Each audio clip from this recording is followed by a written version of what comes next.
We're looking at the historic car 360, which is part of the display of our Interurban Museum. It's a piece of history. This was the only way to go to Dallas. If you were going to go to Dallas and you didn't have a car, it was the dart of its day. It had some issues with the paint. It had been vandalized and scratched. Some people had keyed it. It had faded. And so we're repairing that damage and repairing rust. The windows were having some leakage issues, so we repaired the wood to make sure that those wood frames did not leak anymore.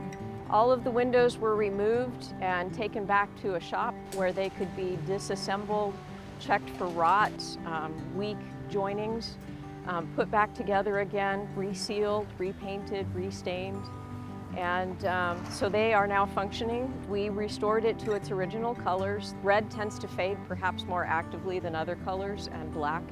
And so we wanted to bring the paint back to its original colors and also to seal the metal against any further rust or decay.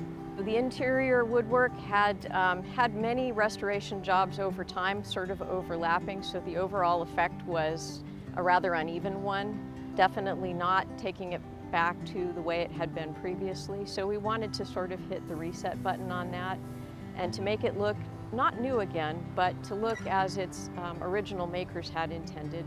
So the color is more contiguous, more complete.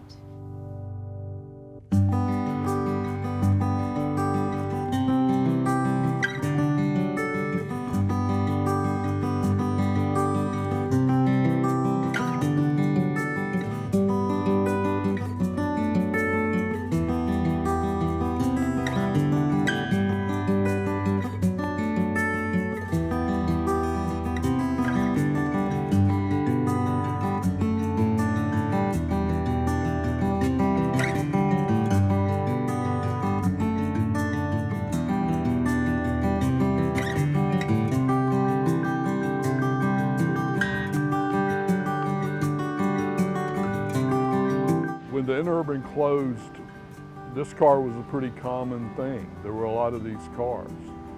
There's only a few of these left. It connected both people and places. And I think it's important to remember how far we've come.